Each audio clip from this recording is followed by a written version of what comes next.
Everyone, मैं हूं आपकी श्रद्धा दीदी एंड वेलकम टू अपना कॉलेज। आज की जो वीडियो है हमारी that is powered by alpha and आज की वीडियो के अंदर हम पढ़ने वाले हैं कि हैश मैप एक्चुअली होता क्या है। अब अगर हैश मैप्स की बात करें तो इससे पहले हैशिंग के टॉपिक के अंदर हमने हैश सेट्स के बारे में पढ़ा था। इस वीडियो में आज एक नया डेटा स्ट्रक्चर पढ़ेंगे जिसका नाम है हैश मैप। इसका जो रियल लाइफ मैप्स होते हैं उससे एज सच कोई लेना देना नहीं है, ये अलग तरीके का मैप होता है। नेक्स्ट वीडियो के अंदर इम्प्लीमेंटेशन समझेंगे कि ये जो हैश सेट हैश मैप इनकी हम बात कर रहे हैं ये इंप्लीमेंट कैसे होते हैं जावा में, एंड उसके बाद एक डेडिकेटेड वीडियो के अंदर इनके काफी सारे हम सवाल सॉल्व कर रहे होंगे।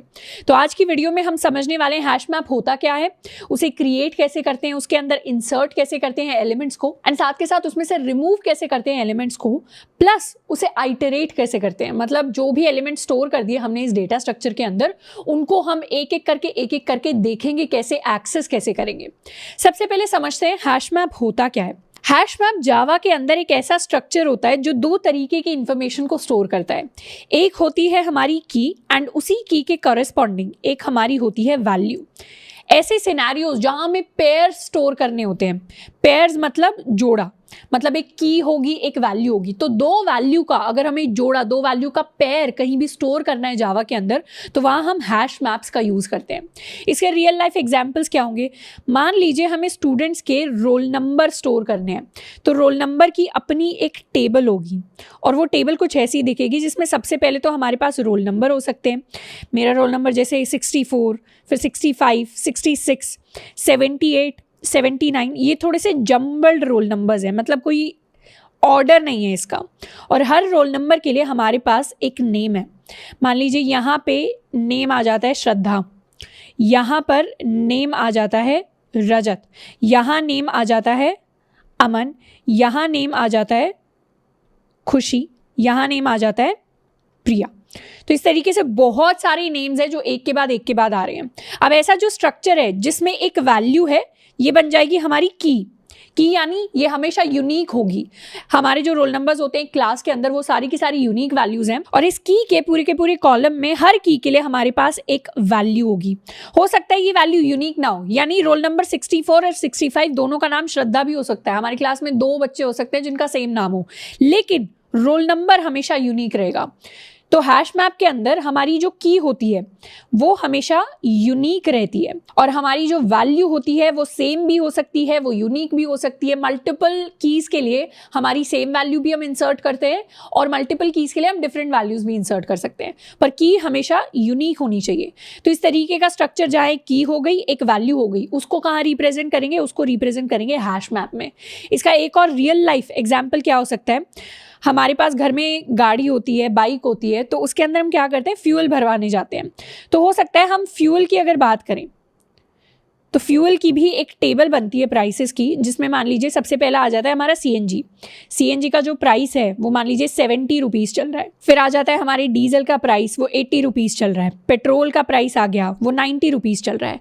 तो जो फ्यूल है वो हमेशा यूनिक की होंगे, एक यूनिक की के लिए हमारा प्राइस अलग हो सकता है। तो जो फ्यूल है वो बन जाएगा हमारा की एंड जो प्राइस है वो बन जाएगा हमारा वैल्यू। अब ये जो की है ये हमेशा यूनिक रहेगी, मतलब सीएनजी एक ही बार आएगा, डीजल एक ही बार आएगा, पेट्रोल एक ही बार आएगा। इनके जो प्राइसेस हैं हर किसी के लिए अपना अलग प्राइस होगा।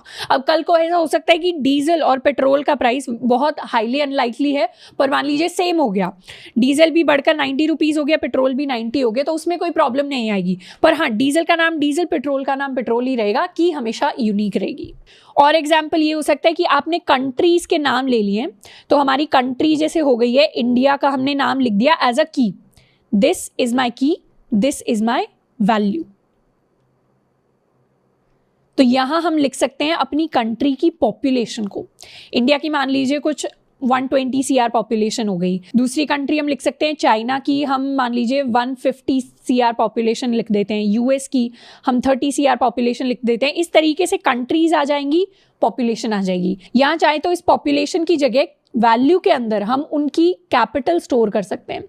जैसे इंडिया के लिए हम कैपिटल लिख देंगे न्यू दिल्ली को, चाइना के लिए बीजिंग हो जाएगा, वॉशिंगटन डीसी हो जाएगा। तो इस तरीके से कैपिटल्स भी आ सकती हैं एज वैल्यूज। तो पेयर्स होने चाहिए, जहां पे भी आपको पेयर दिख गए पूरी प्रोग्रामिंग के अंदर जावा में, वहां हमें क्या यूज करना है, वहां हमें हैश मैप यूज करना है। अब देख लेते हैं हैश मैप को क्रिएट कैसे करते हैं। हमने यहाँ पे अपनी क्लास बनाई हुई है हैशिंग के नाम से और फिर बनाया अपना मेन फंक्शन। हैश मैप को इम्प्लीमेंट करने के लिए, यूज करने के लिए हमें इंपोर्ट करना पड़ेगा java.util.hashmap को। तो ये हैश मैप हमारी क्लास है जिसकी हेल्प से हम हैश मैप के डिफरेंट ऑब्जेक्ट्स बनाते हैं और पूरे के पूरे मैप्स को इंप्लीमेंट करते हैं। पर क्योंकि हम बहुत सारी और चीज़ें यूज़ करने वाले हैं, मतलब सेट्स को भी यूज़ करेंगे, अभी आइटरेटर को भी यूज़ करेंगे, तो यहाँ स्टार कर देते हैं, सारी चीज़ें एक साथ ही ले लेते हैं यूटिलिटी पैकेज की। तो हैश मैप को बनाने के लिए सबसे पहले हमें लिखना पड़ेगा हैश मैप, और जो सिंटैक्स होने वाला है इसके क्रिएशन का वो बहुत सिमिलर होगा जैसे कि हमारे हैश सेट को क्रिएट करने का सिंटैक्स था। उसके बाद लिखेंगे कि हमारे की का क्या टाइप है। हमारी जो की है, हम एग्जाम्पल ले लेते हैं अपने कंट्री की पॉपुलेशन का। तो यहाँ पे जो हमारी कंट्री का नाम हो जाएगा वो हो जाएगी हमारे लिए हमारी की, which is of type string, and जो पॉपुलेशन होगी वो बन जाएगी हमारे लिए हमारी value which is of type integer. तो सबसे पहले की का टाइप लिखेंगे स्ट्रिंग टाइप, उसके बाद लिखेंगे अपनी वैल्यू का type which is integer type. फिर हम लिखने वाले हैं अपने मैप का नाम। इसको मैं हैश मैप भी लिख सकती हूँ, इसको मैं HM भी लिख सकती हूँ, इसको मैं मैप भी लिख सकती हूँ। मैं मैप लिख रही हूँ, आप अपनी मर्जी से जो भी आपका सबसे ज़्यादा सूटेबल आपको नाम लिखें, या हम इसको कंट्री इन्फो भी लिख सकते हैं, बट अभी के लिए हम जनरल मैप की बात कर रहे हैं तो मैं इसको मैप लिख देती हूँ। Is equal to new hash map. ध्यान देना है कि हैश मैप के अंदर H भी कैपिटल है, M भी कैपिटल है, तो काफ़ी सारे स्टूडेंट्स अगर M स्मॉल लिख देंगे तो उसमें एरर आ जाएगा। तो इस तरीके से हमने एक हैश मैप को क्रिएट कर लिया है, और अभी ये मैप क्या है, अभी ये मैप खाली है। इसके अंदर मुझे एक एक करके क्या करना पड़ेगा, अपने कीज़ एंड वैल्यूज़ के पेयर्स को इंसर्ट करना पड़ेगा। तो सबसे पहले ऑपरेशन जिसकी हम बात करेंगे वो है हमारा इंसर्शन ऑपरेशन। इंसर्शन के अंदर एक एक करके की वैल्यू पेयर्स को हम इस मैप के अंदर ऐड करेंगे। सबसे पहले ऐड करते हैं मैप डॉट पुट की हेल्प से। तो इंसर्ट करने के लिए, ऐड करने के लिए हम जिस फंक्शन को यूज करते हैं उसका नाम है मैप डॉट पुट। पुट यानी ऐड कर देना। तो सबसे पहले लिखेंगे अपनी की का नाम। की में मान लीजिए मैंने डाला इंडिया, एंड फिर इंडिया की पॉपुलेशन विच इज़ 120। उसके बाद मैंने डाल दी दूसरी country, let's suppose it is US। फिर US की मैंने पॉपुलेशन डाल दी है। उसके बाद मैंने डाल दी तीसरी कंट्री, चाइना ले लेते हैं इसको। फिर मैंने डाल दिया चाइना की पॉपुलेशन। तो इस तरीके से कीज़ एंड वैल्यूज़ के पेयर्स मैंने एक एक करके इंसर्ट कर दिए अपने मैप के अंदर। और अब मैं अपने मैप को करवा लेती हूँ प्रिंट। तो system.out.println और सिंपली मैंने लिख दिया मैप। तो टर्मिनल के अंदर सबसे पहले मेरे मैप के अंदर चाइना वाली जो की वैल्यू पेयर है वो प्रिंट हुआ, फिर US वाला प्रिंट हुआ, फिर इंडिया वाला प्रिंट हुआ। अब मेरा जो इंसर्शन का ऑर्डर था, यानी सबसे पहले तो मैंने इंडिया डाला था, फिर US डाली थी, फिर चाइना वाला पेयर डाला था, पर ये जो ऑर्डर प्रिंट हुआ है ये कंप्लीटली अलग है। तो हैश मैप्स जो होते हैं वो अनऑर्डर्ड मैप्स होते हैं, यानी ज़रूरी नहीं है आपने कोई पेयर पहले डाला तो वो पहले ही प्रिंट होगा। वो हो सकता है बाद में प्रिंट हो, वो हो सकता है पूरे रिवर्स फैशन में ही प्रिंट हो, जम्बल्ड फैशन में प्रिंट हो। तो बिल्कुल अनऑर्डर तरीके से काम करता है, जैसे कि हमारे हैश सेट अनऑर्डर तरीके से काम करते हैं। अब पुट के अंदर मान लीजिए मैं एक ऐसी की को दोबारा रीइंसर्ट करने की कोशिश करूं जो ऑलरेडी मेरे मैप के अंदर एग्जिस्ट करती है। मैं यहाँ पे लिखूंगी मैप डॉट पुट। मान लीजिए चाइना की जो पॉपुलेशन है वो बढ़ गई है अब, तो मैंने लिखा चाइना 180। इसको मैंने कर लिया सेव, एंड उसके बाद मैं दोबारा से अपने मैप को प्रिंट करवाऊं तो क्या होगा, मैंने अगर दोबारा से रीइंसर्ट किया अपनी की को तो उस की के करस्पॉन्डिंग जो मेरी वैल्यू होगी वो अपडेट हो जाएगी। यानी अगर पहले से मेरी की एग्जिस्ट करती है तो उसको मैं दोबारा रीइंसर्ट करूं पेयर को तो वो वैल्यू अपडेट कर देगा, और अगर नहीं एग्जिस्ट करती तो उसके लिए हमारे पास नई वैल्यू क्रिएट हो जाएगी। तो इस तरीके से जो इंसर्ट फंक्शन होता है मैप्स के अंदर, यानी मैप डॉट पुट जो फंक्शन होता है, इसके अंदर दो केसेस बनते हैं। एक केस बनता है कि की मेरी ऑलरेडी एग्जिस्ट करती है, एक केस बनता है कि डजंट एग्जिस्ट। अगर की ऑलरेडी एग्जिस्ट करती है तो उस केस में क्या होता है, वैल्यू मेरी अपडेट हो जाएगी, अपडेट वैल्यू। पर अगर की एग्जिस्ट नहीं करती तो उस केस में क्या होगा, न्यू पेयर इज इंसर्टेड। तो ये दोनों केसेस होते हैं डिपेंडिंग अपॉन आपकी की पहले से मैप के अंदर एग्जिस्ट करती है या नहीं। नेक्स्ट ऑपरेशन जिसकी हम बात करेंगे वो है हमारा सर्च ऑपरेशन। इसको हम सर्च कह सकते हैं या इसको हम लुकअप ऑपरेशन भी कह सकते हैं। लुकअप करना यानी देखना कि कोई चीज़ एग्जिस्ट करती है या नहीं करती। मैप के अंदर दो तरीके के सर्च ऑपरेशन होते हैं। सबसे पहला तो ये चेक करना कि कोई की मैप के अंदर एग्जिस्ट करती है या नहीं करती। उसके लिए हम एक फंक्शन यूज़ करते हैं मैप डॉट कंटेन्स की। तो कंटेन्स की लिखकर हम उसके अंदर उस की वैल्यू डालेंगे जिसके लिए हम चेक करना चाहते हैं। मान लीजिए मुझे चेक करना है मेरे मैप के अंदर चाइना नाम की एग्जिस्ट करती है या नहीं करती। तो ये मैप डॉट कंटेन्स की ट्रू रिटर्न करेगा अगर एग्जिस्ट करती होगी, फॉल्स रिटर्न करेगा अगर एग्जिस्ट नहीं करती होगी। तो यहाँ मैं सबसे पहले चेक करूँ चाइना के लिए, तो यहाँ हम लिख देंगे प्रेजेंट इन द मैप, की is present in the map. और इसका एल्स केस होगा की is not present in the map। इसको हम कर लेते हैं सेव एंड एक बार रन। तो क्या प्रिंट हुआ, मेरे लिए चाइना को उसने लुकअप किया, उसके लिए सर्च किया मैप के अंदर और प्रिंट हुआ है की is present in the map. पर यहीं चाइना की जगह अगर मैं इंडोनेशिया कर देती और इसको अगर मैं सेव करके रन करूं तो मेरे लिए प्रिंट होगा की is not present in the map, क्योंकि मैंने इंडोनेशिया नाम की कोई की अपने मैप के अंदर कभी डाली ही नहीं। अब मुझे अगर अपनी की मिल गई, अगर मैंने सर्च कर लिया कि की एग्जिस्ट करती है या नहीं करती, पर अब मुझे की के साथ वाली वैल्यू भी चाहिए कि मैप के अंदर इस की के साथ कौन सी वैल्यू है। तो उस केस में दूसरा फंक्शन आता है जो होता है हमारा गेट फंक्शन। तो मैं सिंपली लिखूंगी मैप डॉट गेट, फिर की का नाम। मान लीजिए चाइना के लिए, चाइना जो मेरी की है मैप के अंदर, इस की के लिए कौन सी वैल्यू एग्जिस्ट करती है, उस वैल्यू को मुझे गेट करना है। एक ये केस ले लेते हैं जिस केस में मेरी जो की है वो एग्जिस्ट करती है। दूसरा केस ये ले लेते हैं अगर मैं मैप डॉट गेट इंडोनेशिया कर दूं, यानी एक ऐसी की जो मेरे मैप में नहीं एग्जिस्ट करती, तो उस केस में क्या प्रिंट होगा। इसको कर लेते हैं सेव, इसको कर देते हैं कमेंट आउट। मेरे लिए क्या प्रिंट हुआ, चाइना के लिए जो वैल्यू आई वो आई 180, पर इंडोनेशिया के लिए सिंस की एग्जिस्ट नहीं करती तो वैल्यू भी एग्जिस्ट नहीं करती, तो उस केस में प्रिंट हुआ है मेरे लिए नल। तो यहाँ पर डॉट गेट के भी दो केसेस बन जाते हैं। सबसे पहला केस जो डॉट गेट के अंदर आता है वो होता है कि क्या मेरी की एग्जिस्ट करती है, तो उस केस में मेरे लिए प्रिंट हो जाएगी मेरी वैल्यू। दूसरा केस डॉट गेट फंक्शन के लिए आता है कि की डजंट एग्जिस्ट, उस केस में क्या होगा, उस केस में प्रिंट होगा मेरे लिए नल। और डॉट कंटेन्स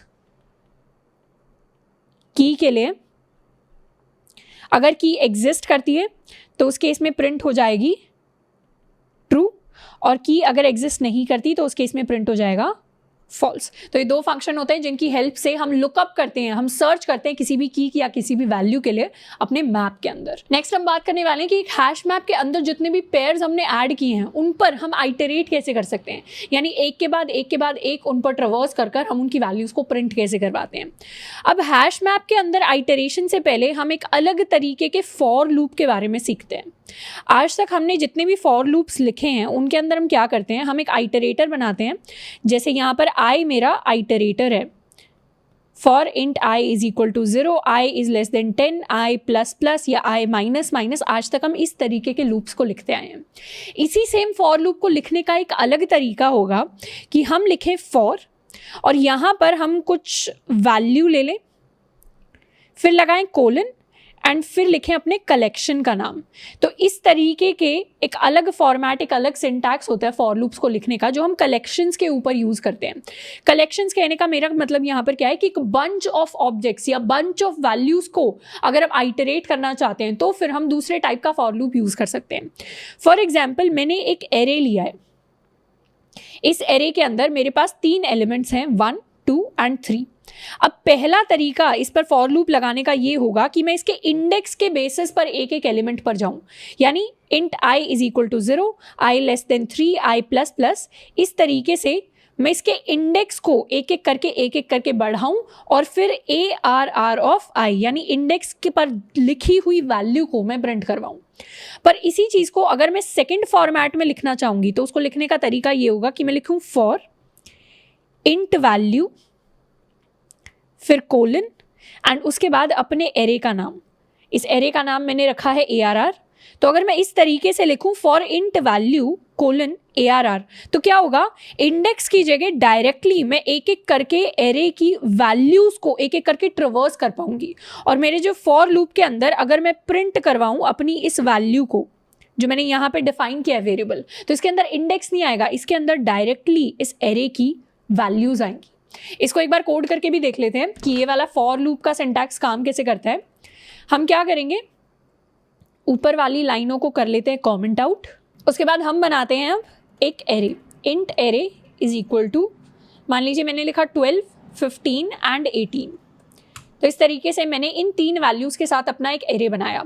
अब पहला तरीका जो हम हमेशा से देखते आए हैं वो ये होगा, i is equal to 0, i less than 3, i plus plus, और मैं क्या करूंगी, एक एक करके प्रिंट करवाऊंगी अपनी वैल्यूज को, ARR of i and then space. अब इसी सेम चीज को लिखने का दूसरा तरीका ये होगा कि मैं लिखूं for int value colon and उसके बाद अपने एरे का नाम। तो एक तरीके से एरे मेरा एक कलेक्शन है जिसके अंदर बहुत सारी वैल्यू स्टोर्ड हैं, और उसमें से अब मैं एक एक करके वैल्यूज को निकालना चाहती हूँ, और वो निकल कर कहाँ स्टोर होंगी, वो स्टोर होंगी इस वैल्यू वेरिएबल के अंदर। तो मैं क्या करूँगी, फिर वैल्यू वेरिएबल की वैल्यू को प्रिंट करवाऊंगी। मैं यहाँ लिखूंगी val plus space and last में नेक्स्ट लाइन। इसको कर लेते हैं सेव एंड नाउ रन। तो क्या प्रिंट हुआ, फर्स्ट जो तरीका था प्रिंट करवाने का उससे भी 12, 15, 18 प्रिंट हुआ, सेकंड जो तरीका था उससे भी 12, 15, 18 प्रिंट हुआ। डिफरेंस बस ये था कि फर्स्ट तरीके में मैंने एक आइटरेटर आई को यूज किया जिससे इंडेक्स वैल्यू को अपडेट किया, सेकंड तरीके में मैंने डायरेक्टली एरे से वैल्यू उठा ली, इस बार मुझे इंडेक्स की जरूरत नहीं है। तो यही सेम तरीका है जो सेकंड वाला तरीका है, इसको यूज करके हम एक मैप को आइटरेट करेंगे जहां कलेक्शन के अंदर डिफरेंट डिफरेंट पेयर्स हैं। एक बार में हैश मैप से एक पेयर निकलेगा, फिर अगला पेयर निकलेगा, फिर उससे अगला पेयर निकलेगा। तो इस तरीके का हम एक फॉर लूप लगाएंगे। अब फॉर लूप लगाने का जो सिंटैक्स होता है हैश मैप के अंदर वो कुछ इस तरीके का होता है। यहां पर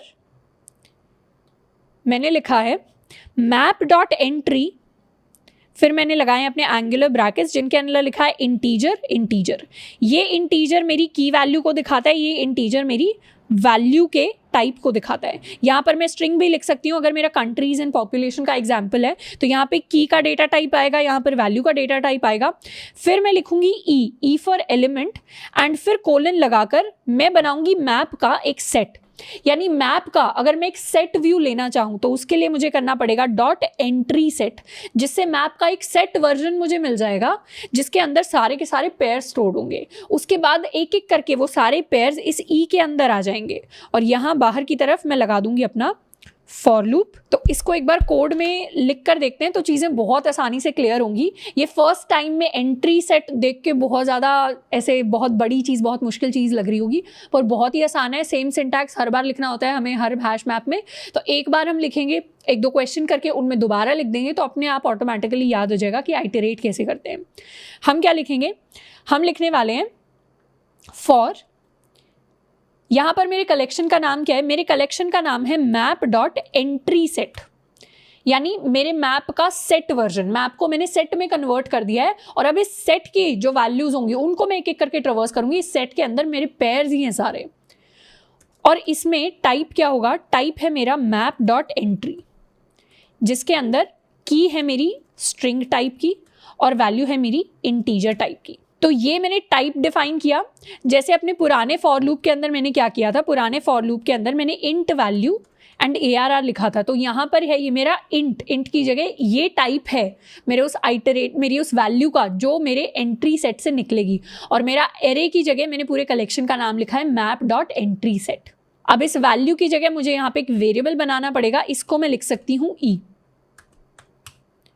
इसको कर लेते हैं कमेंट आउट। तो ये पूरा का पूरा मेरे नए फॉर लूप का मैंने सिंटैक्स लिख लिया है। अब एक एक करके मुझे की वैल्यू पेयर्स को कैसे प्रिंट करवाना है। सबसे पहले तो मैं प्रिंट करवाऊं ई डॉट गेट की। तो हर इस ई के लिए, इस ई के अंदर पूरा मेरा पेयर है, की भी है उसमें, वैल्यू भी है, हर इस ई के लिए मैं की प्रिंट करवा दूंगी। एंड दोबारा से हर इस ई के लिए मैं कर लूंगी गेट वैल्यू, तो उससे मेरी वैल्यू भी प्रिंट हो जाएगी। इसको कर लेते हैं सेव एंड नाउ रन। तो हर बार क्या हुआ, ये था मेरा मैप जिसमें सबसे पहले मैंने की गेट की, तो मेरे लिए पहले चाइना प्रिंट हुआ, फिर 180 आया उसकी वैल्यू, फिर यूएस प्रिंट हुआ इस लाइन से, फिर उसकी वैल्यू इस लाइन से प्रिंट होगी विच इज 30, फिर इंडिया प्रिंट होगा इस लाइन से विच इज इंडिया, एंड फिर उसकी वैल्यू प्रिंट होगी विच इज 120। तो इस तरीके से मैंने आइटरेट करके सारी मैप के अंदर जो जो वैल्यूज थी उनको प्रिंट करवा लिया है। इसको हल्का सा अगर मैं और विजुअलाइज करना चाहूँ तो मेरा जो मैप था, मैप के अंदर क्या था, बहुत सारी वैल्यूज थी। मान लीजिए पहला जो पेयर था उसमें था मेरे पास इंडिया एंड उसके साथ में 120, दूसरा जो पेयर था उसमें था मेरे पास चाइना एंड साथ में 150 या 180, तीसरा जो पेयर था मेरे पास उसमें था मेरे पास यूएस एंड साथ में 30। अब मैंने एक एक करके जो मेरा ई वेरिएबल है उसके अंदर मेरे पास क्या आया, दोनों चीज़ें आई, मेरे पास इंडिया भी आया एंड मेरे पास 120 भी आया। और जब मैंने गेट की फंक्शन को कॉल लगाया तो इंडिया प्रिंट हो गया, जब मैंने गेट वैल्यू फंक्शन को कॉल लगाया तो मेरे लिए 120 प्रिंट हो गया। तो अपने दिमाग में हमने क्या किया, हमने अपने मैप को एक सेट में कन्वर्ट किया, फिर उसकी एक एक वैल्यू को निकाला, एक एक वैल्यू के अंदर मतलब इस ई के अंदर पूरा पेयर है, ये पूरा का पूरा पेयर है। उसके बाद फंक्शन लगा दिया विच इज गेट की, जिससे की आ जाएगी, गेट वैल्यू जिससे हमारी वैल्यू आ जाएगी। तो ये होता है आइटरेशन का तरीका हमारे हैश मैप के अंदर। इसके अलावा एक और छोटा सा तरीका होता है जिसमें हम सिर्फ कीज निकालते हैं। अब हमें तो ये वाला तरीका याद करना है, इसको मैं एडवाइस करूंगी, बाकी देखने के लिए हम दूसरा तरीका भी देख सकते हैं जिसमें हम एक सेट बनाते हैं फॉर द कीज।